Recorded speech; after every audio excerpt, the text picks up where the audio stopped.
The record does not begin with noise. It begins with absence. On the morning of October 3, 1859, a supply wagon arrived along a narrow dirt road in southern Louisiana, expecting routine exchange. The driver carried tools, ledger paper, and preserved goods, items that suggested continuity. He had been there before. The route was familiar. The plantation had a name, though it appears inconsistently across documents, sometimes written, sometimes omitted. When he reached the main gate, there was no one to meet him. The gate itself was open. This detail appears in two separate accounts, one from the driver, recorded weeks later, another from a parish clerk who reconstructed the event from second-hand testimony. Both mention the same thing, almost casually. The gate was open. Not broken, not forced, just open, as if someone had expected movement through it. Inside, the property did not show signs of immediate disturbance. No visible fire damage, no collapsed structures. The main house stood intact. Outbuildings remained in place. From a distance, it resembled an ordinary morning interrupted only by delay. But there were no workers in the fields, no overseer, no sound of activity. The driver waited longer than necessary. His account does not dramatize this moment. He writes that he called out once, then again, and then chose not to continue. There is no explanation for why he stopped calling, only that he did. He did not enter the main house.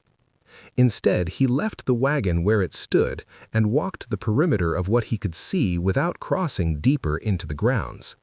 He later stated that something about the stillness felt structured, not accidental. He did not describe fear. He described order without presence. After some time, he returned to the road and left. No immediate report was filed. That in itself is not unusual for the period. Rural properties often functioned with limited oversight, and delays in communication were expected. A single missed interaction would not trigger alarm. But this was not a single missed interaction. Over the next 4 days, 2 additional deliveries failed to complete. A letter sent from a neighboring estate was returned unanswered. A scheduled livestock exchange did not occur. Each of these events was recorded separately, in different documents, with no initial attempt to connect them. The plantation existed administratively as a functioning entity. Its absence had not yet been recognized. If you find yourself drawn to these kinds of quiet historical gaps, the kind that don't announce themselves but slowly reveal something deeper, you might consider subscribing. This channel focuses on records like this, not the loud ones, the ones that remain still on the surface. By the second week, attention began to shift, not because of concern for the people on the plantation, but because of disrupted transactions. The region depended on predictable output. Cotton shipments, supply exchanges, labor allocation.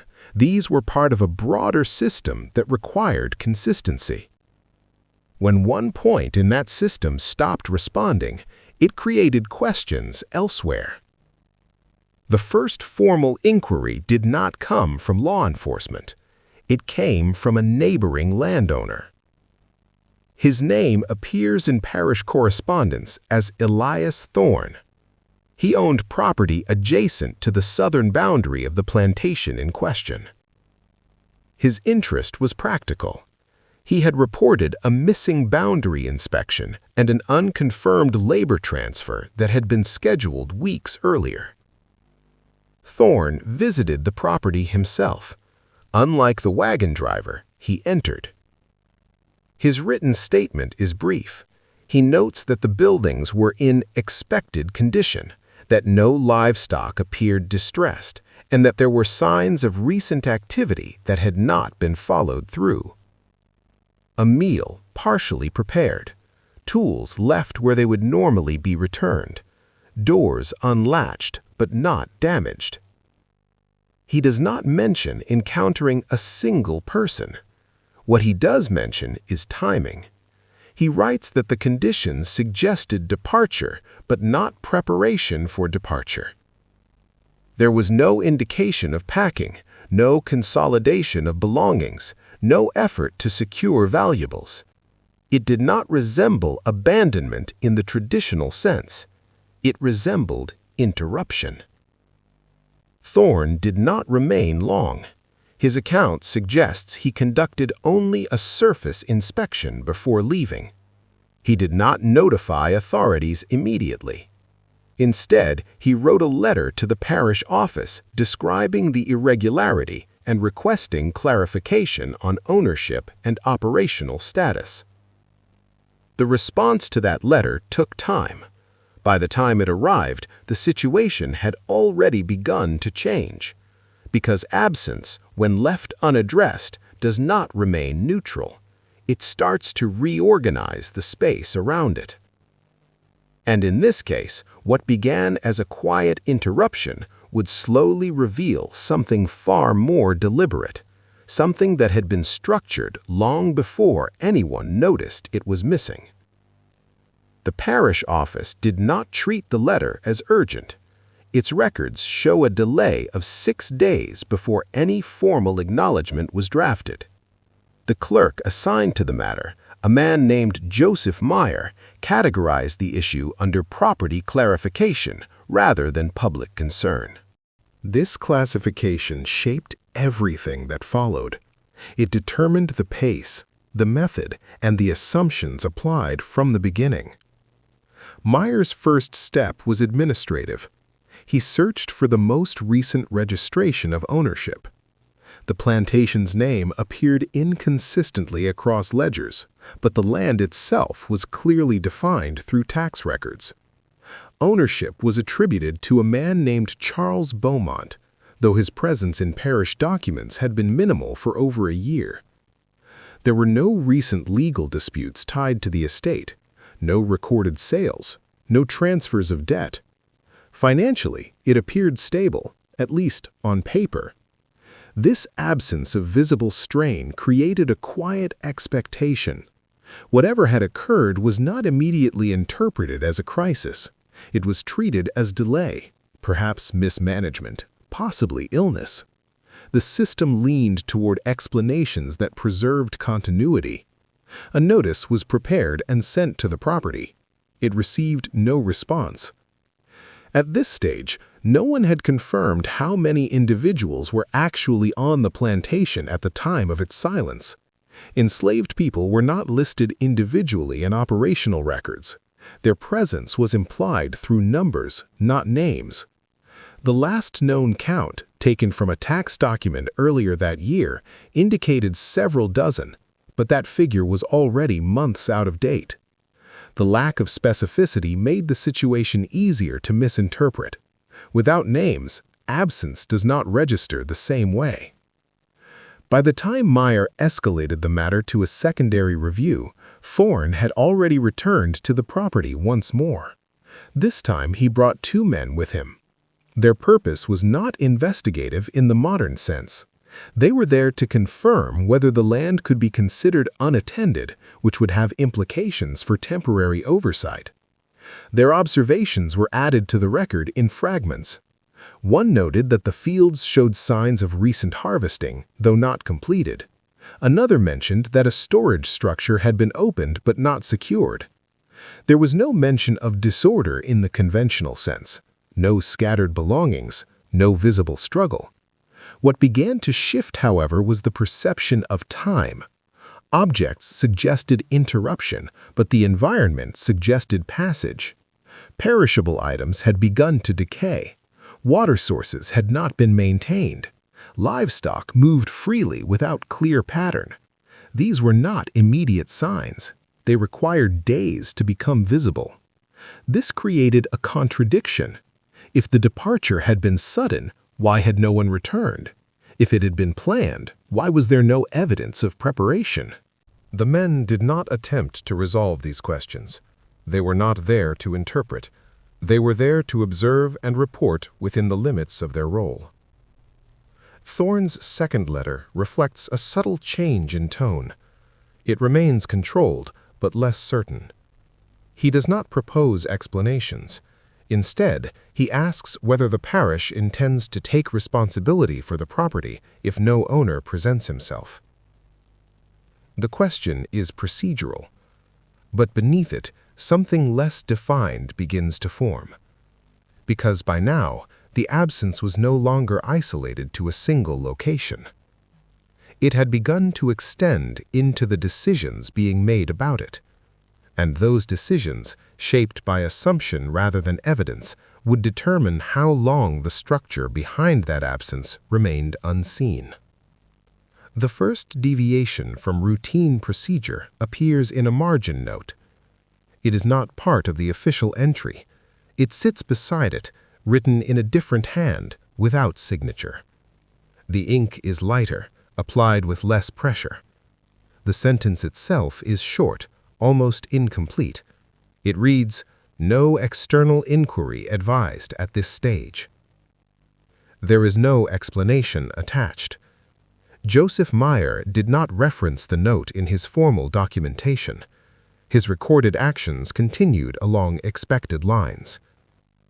A second notice was prepared, this time addressed not only to the property, but also to two known associates of Charles Beaumont, both residing outside the parish. These letters followed standard language, requesting clarification on operational status and ownership presence. Neither received a reply. What begins to change here is not the evidence, but the boundary of who is allowed to interpret it. By the third week, the plantation's inactivity had begun to affect scheduling beyond immediate neighbors. A shipment expected downstream failed to arrive. A transport contractor reported an unused allocation. These disruptions were minor in isolation, but they accumulated in a way that drew attention from individuals who were not directly connected to the land itself. One of them was a regional coordinator responsible for managing distribution between several estates. His involvement is recorded only briefly through a forwarded inquiry asking whether the Beaumont property should still be considered active within the current cycle. The parish response was cautious. It did not confirm abandonment. It did not confirm continuity. It stated only that the matter was under internal review. This phrasing appears again in two separate documents over the following days. It functions less as an answer and more as a containment. Around this time, a different kind of record begins to appear. Not official correspondence, but private notes. One such note, attributed to Meir but not filed with his formal reports, describes a conversation with a visiting official whose name is not included. The content of the exchange is indirect, summarized rather than quoted. It suggests that further attention to the plantation might complicate existing arrangements and that patience would be administratively beneficial. The language is restrained, but the implication is clear. There were considerations not being written into the record. This is the first point at which the absence begins to show signs of being managed, not explained, not resolved, but shaped. Meanwhile, on the property itself, conditions continued to shift in ways that required no interpretation to observe. Water levels in irrigation channels had dropped. Sections of fencing had loosened without repair. A small number of animals had wandered beyond their usual boundaries and were later recovered by neighboring hands. These details were noted but not investigated further. No one conducted a full inventory. No one attempted to account for individuals. The focus remained on status, not presence. By the end of the month, the plantation had effectively entered a category that did not formally exist. It was neither active nor abandoned. It was acknowledged but not engaged. And within that space, unclassified, unexamined, The conditions that had led to its silence remained intact, undisturbed by the very system that depended on its function. The first comprehensive entry into the property occurred without formal authorization. There is no order on record permitting it, no directive issued by the parish office. Instead, the visit is reconstructed from 3 separate accounts, each written later, each differing slightly in sequence, but aligned in outcome. A small group, 4 men, none officially appointed to investigative roles, entered the plantation with the stated intention of assessing material conditions. Their decision was not framed as inquiry, it was described as necessity. By this point, the uncertainty surrounding the estate had begun to affect labor distribution in nearby holdings. Tools had gone unreturned. A shared water route required adjustment. The absence had started to interfere with practical arrangements that extended beyond ownership. The group moved through the property methodically, though without a defined plan. One account notes that they avoided the main house initially. Instead, they began with the outer structures, where activity would have been more routine. Storage buildings were opened. Their contents remained largely intact. Inventory appeared undisturbed, though not recently managed. Items were left where they had last been used, not where they would have been stored over time. This distinction appears repeatedly. Objects had not been displaced, they had been left. In the quarters designated for laborers, the same pattern emerged. Bedding was present, personal items remained. Clothing, tools, small possessions, none showed signs of being gathered or removed. The arrangement suggested continuity interrupted at an undefined point without the subsequent steps that usually followed departure. One of the men, whose statement is the most detailed, describes a ledger found in a secondary structure near the rear of the plantation. It was not part of the main administrative records. Its entries were irregular, written in inconsistent intervals, and did not follow the format expected of plantation bookkeeping. The contents of that ledger are not fully preserved. Only fragments were transcribed. What remains indicates a form of internal tracking, though not of goods or output. The entries reference movement, but not in geographic terms. They note time, but without dates. Phrases such as cleared, held, and returned appear, each followed by marks that do not correspond to known symbols in other records. The men did not attempt to interpret it. They removed it. When they entered the main house, their observations became less consistent. 2 accounts mention a dining area prepared but unused. Another references documents laid out on a desk, arranged in a way that suggested review rather than storage. There is no agreement on whether anything appeared disturbed. What all 3 accounts share is restraint. They did not search extensively. They did not separate or catalog items. They moved through the space with a purpose that was not clearly defined, and they left with only a small number of objects, including the ledger. Their return did not prompt immediate action. The items were not submitted to the parish. They were held privately. And in that decision to remove evidence without placing it into official record, the boundary between observation and control became less distinct. Because from this point forward, what was known about the plantation would depend not only on what existed there, but on who chose to reveal it. The ledger did not enter the official archive. For several days it remained in the possession of the men who had removed it. Their statements suggest no immediate agreement on what should be done with it. One account implies hesitation, another frames the delay as practical.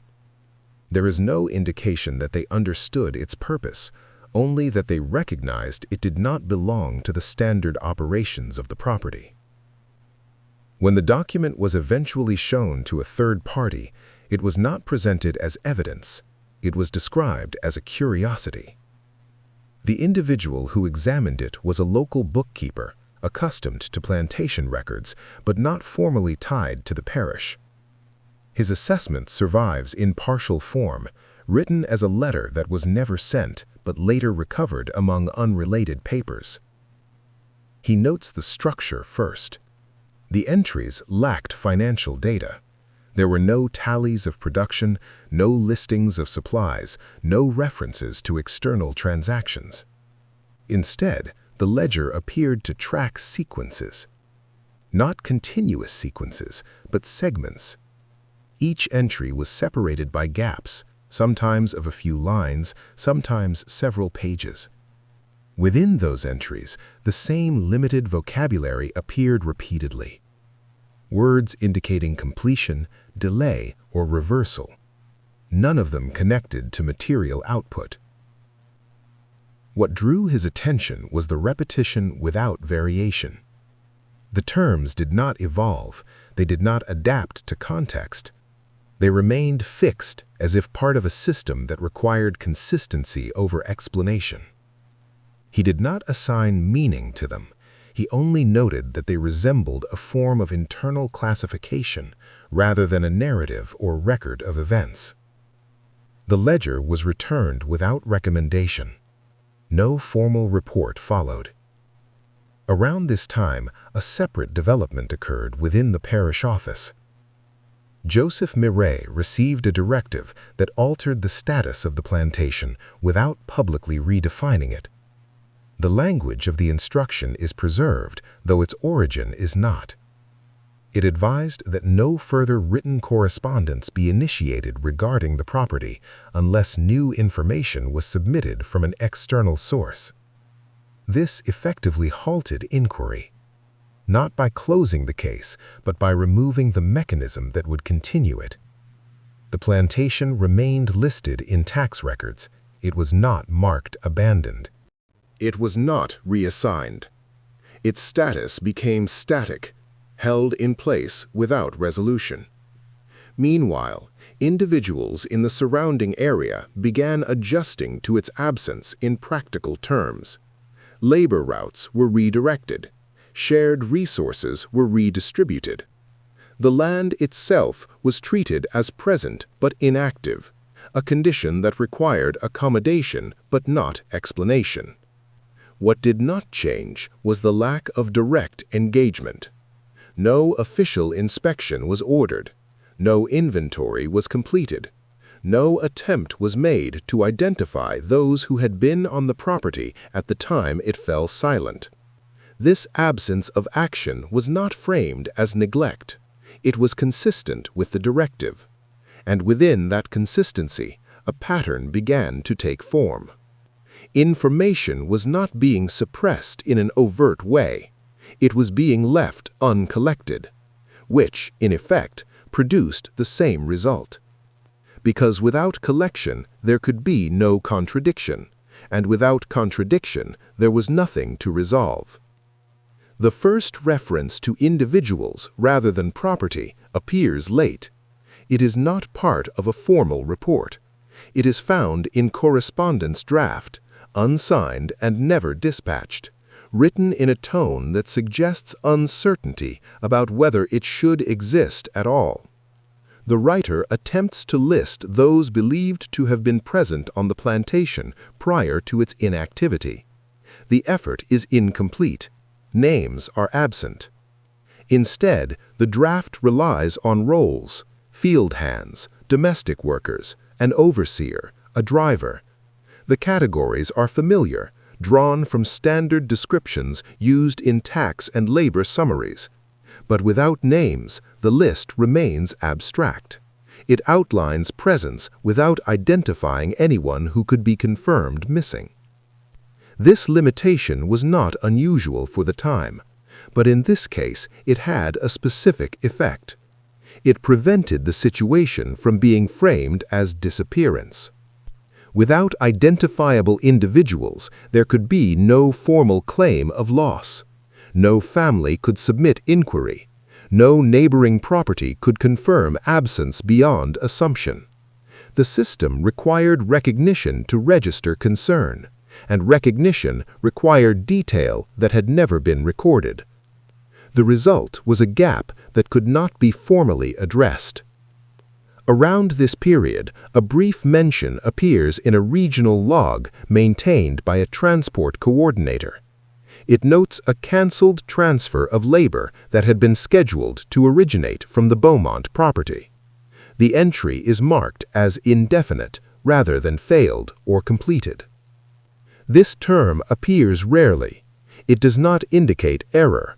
It indicates suspension.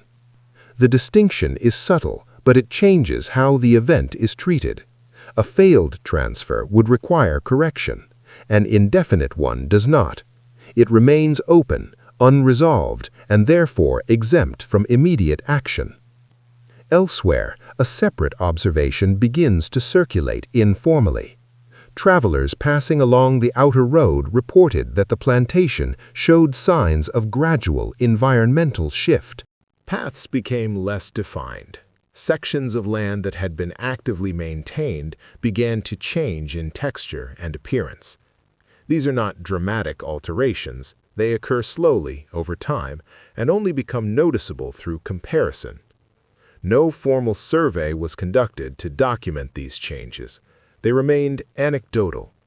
What is notable is not the change itself, but the absence of response to it. Under normal conditions, a property of that scale would not remain unobserved for long.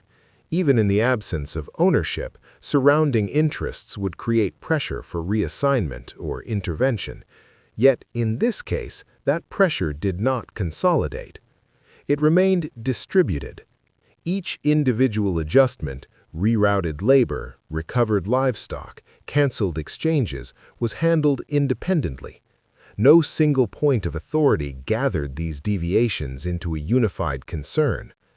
This fragmentation had a stabilizing effect. It prevented escalation, not by resolving the issue, but by ensuring that no part of it appeared large enough to require resolution. Within the parish office, the file associated with the plantation remained unchanged. No new entries were added, no conclusions were drawn.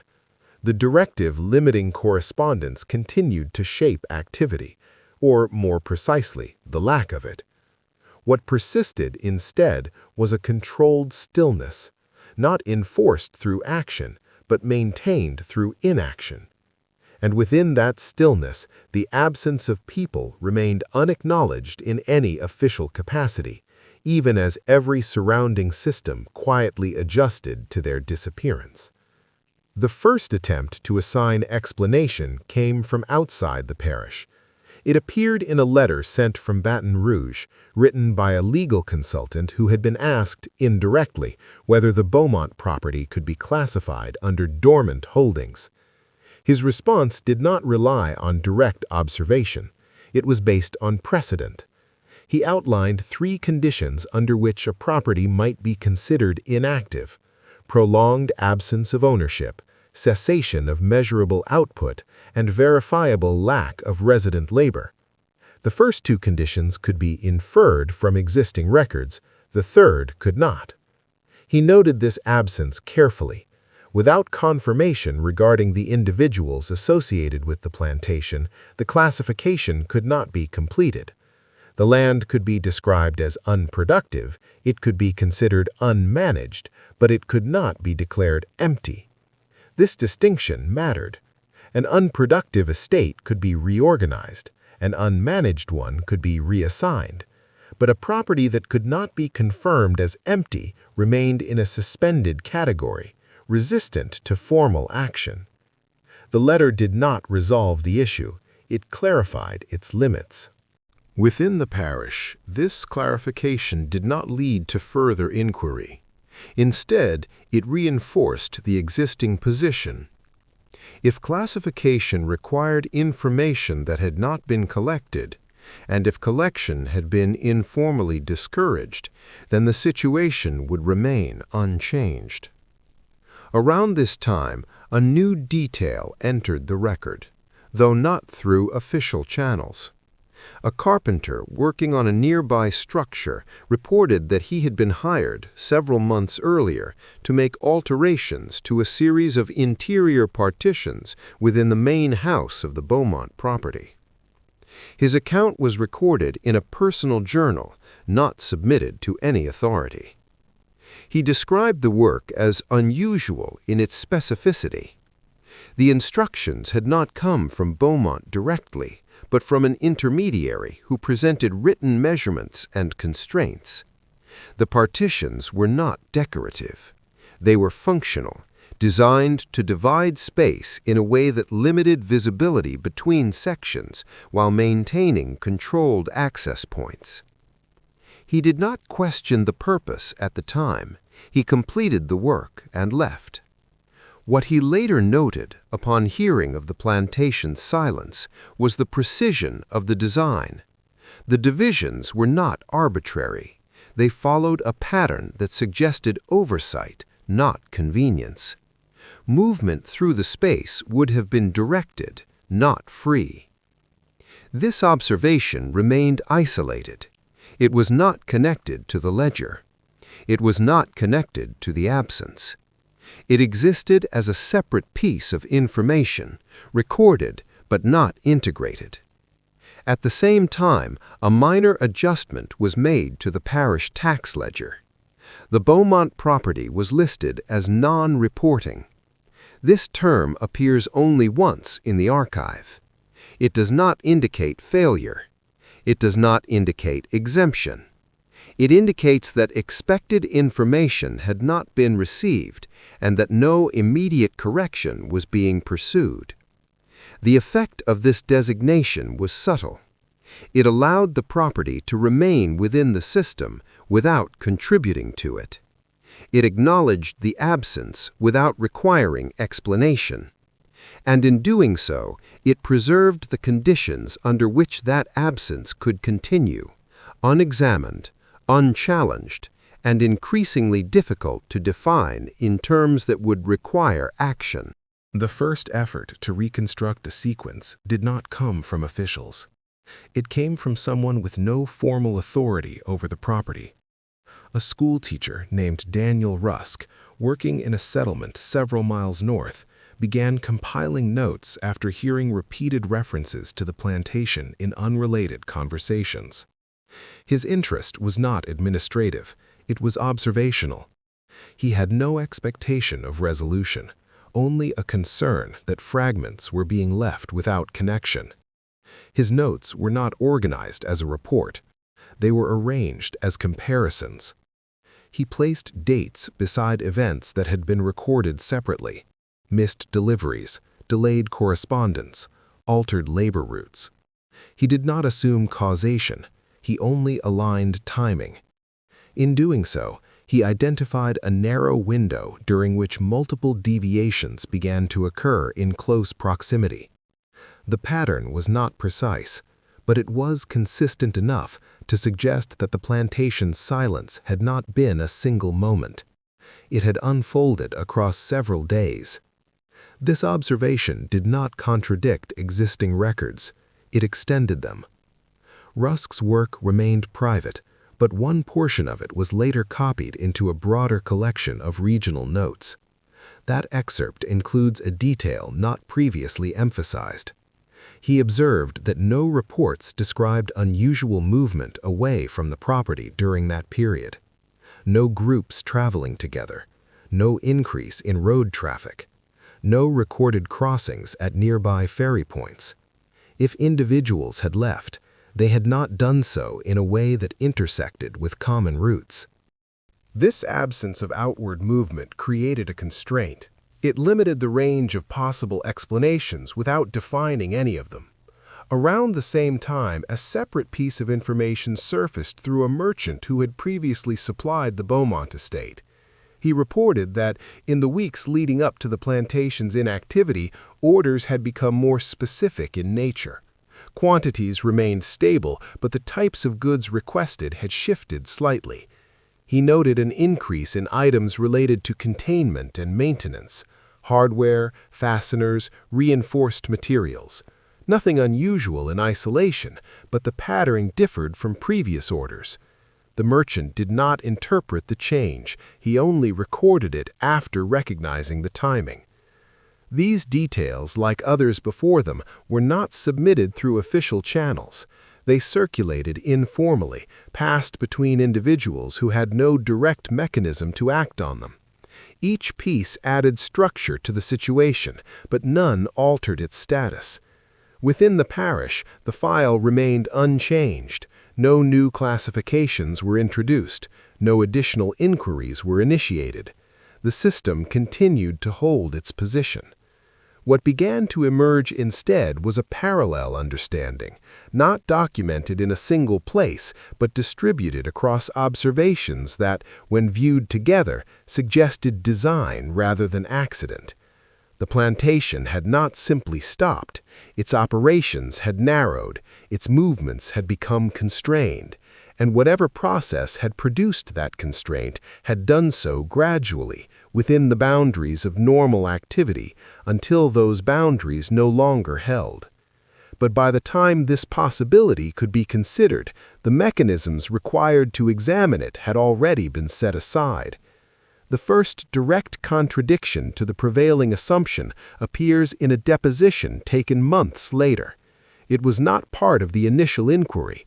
It emerged during an unrelated legal matter involving land boundaries, where a former laborer from a neighboring estate was asked to describe his movements along the shared perimeter during late September of that year.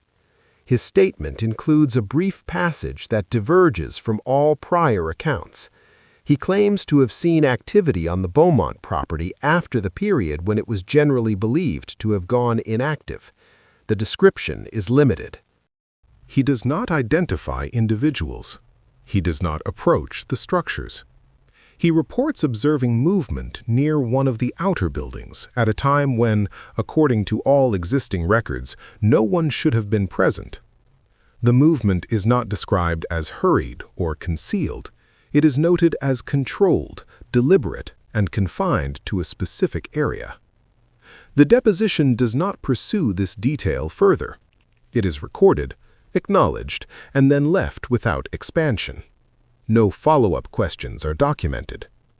No attempt is made to reconcile this account with the established timeline. Instead, the statement remains isolated within the transcript, unconnected to the broader situation. What it introduces, however, is a disruption in sequence. Until this point, the plantation's silence had been treated as a completed event, a transition from activity to absence, occurring within a limited frame. This account suggests that the transition may not have been uniform, that activity, in some form, may have continued beyond the moment it was assumed to have ceased. This possibility does not produce immediate reaction. It is not circulated. It does not alter the classification of the property. But it exists within the record, and once present, it cannot be removed. Around the same period, a secondary review of parish documents reveals a minor inconsistency in the handling of incoming correspondence. One letter, dated within the critical window identified by Rusk, is marked as received but contains no attached content. The envelope is referenced, the sender is listed, but the letter itself is not preserved. There is no notation explaining its absence, no indication that it was misplaced or damaged. Only the record of its arrival remains. The sender, identified as a supplier based in New Orleans, had no further documented interaction with the parish regarding the property. His records, where available, do not include a copy of the missing letter. This gap does not draw formal attention. It is discovered only through later examination. Like the deposition, it introduces uncertainty without resolution. By this stage, the structure surrounding the plantation's silence has become layered. Initial observations, administrative decisions, private accounts, and isolated contradictions now exist alongside one another, without integration. Each piece remains intact, but none are assembled into a unified explanation. This fragmentation is not accidental. It is the result of a process that never moved beyond containment. Information was allowed to exist, but not to converge. And within that separation, the possibility of understanding was steadily reduced, not by removal, but by distribution across records that were never meant to be read together. The first attempt to consolidate the material occurred years later. It was not initiated by the parish, nor by any authority connected to the original events. The effort appears in a compiled document assembled in the early 1870s, attributed to a regional archivist tasked with organizing land records that had accumulated without clear classification. His role was not investigative, it was corrective. He was expected to bring order to documents that had been left in partial states. In the process, he encountered the Beaumont file. What distinguishes his work from earlier handling is not access, but approach. He did not treat each record as self-contained. He placed them in sequence. The letters, the margin note, the ledger fragments, the unsent draft, the deposition, the missing correspondence, all were arranged in a single structure, not interpreted, not explained, but aligned. This alignment produced something that had not previously existed within the archive: continuity. For the first time, the Plantation's silence could be viewed not as an isolated irregularity, but as a progression shaped by decisions, omissions, and controlled limitations. The archivist did not draw conclusions, but he added a single annotation at the end of the compiled file. It does not describe what happened. It describes what did not occur. No formal verification of presence or absence was conducted at any stage. This statement is precise. It does not suggest oversight. It indicates that the question itself was never formally asked. All prior actions, letters sent, visits made, classifications assigned, had operated within boundaries that avoided direct confirmation of who remained on the property and who did not. This absence of verification becomes the central feature of the record, not the silence itself, but the sustained avoidance of measuring it. The archivist's compilation did not lead to renewed inquiry. By the time it was completed, the property had already undergone administrative transition.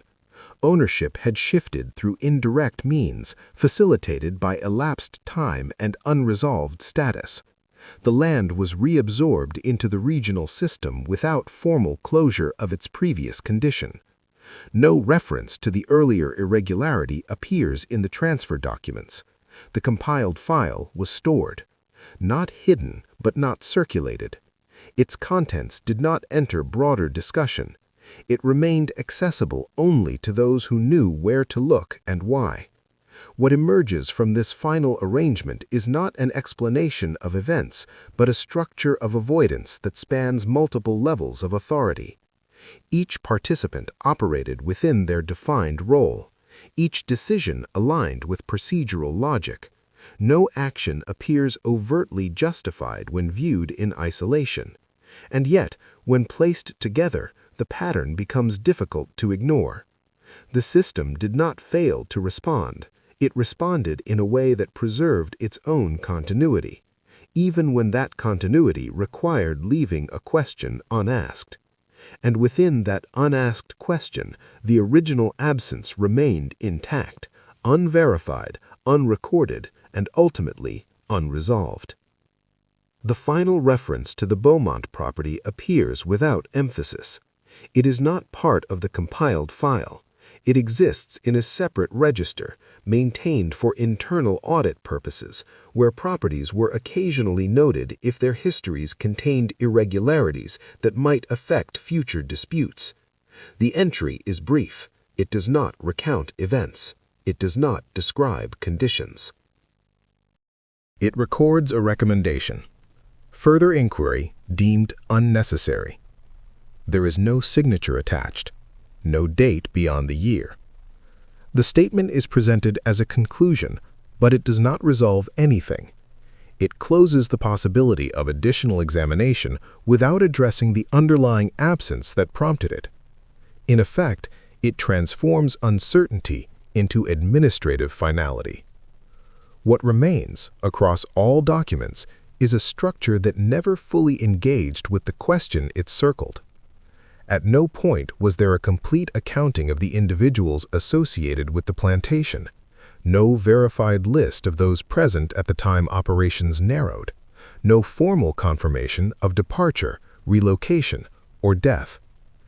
The system that governed land, labor, and record-keeping functioned continuously, but it did so without establishing the most basic element required to define the situation: presence. This omission is not the result of a single decision. It is cumulative. Each step followed a recognizable logic. Each action remained within procedural boundaries. Letters were sent. Visits occurred. Observations were recorded. Classifications were assigned. Nothing appears deliberately concealed when viewed in isolation. And yet, the central condition, whether anyone remained and for how long, was never formally tested. The consequence of that omission is not simply a lack of answers. It is the absence of a question that could have produced them. Over time, the land returned to function. New activity replaced what had been left behind. The material evidence that might have clarified earlier conditions did not persist in a form that could be examined later. What remained was documentary, fragmented, distributed, and shaped by the limitations of those who created it. The archivist's compilation preserved alignment, but not resolution. The deposition introduced contradiction, but not consequence. The ledger suggested internal structure, but offered no interpretation that could be verified. Each piece retained its place, but none were brought together within a process designed to conclude. In the end, the plantation did not become a recorded disappearance, it became an administrative gap. And that distinction matters, because a disappearance invites investigation. A gap can be maintained. What this record shows with unusual clarity is how a system can continue to operate around an absence it never defines, not through secrecy, but by adherence to its own limits. Not by removing information, but by allowing it to remain unconnected. If you want more stories reconstructed from records like this, quiet, documented, and left without clear resolution, you can subscribe.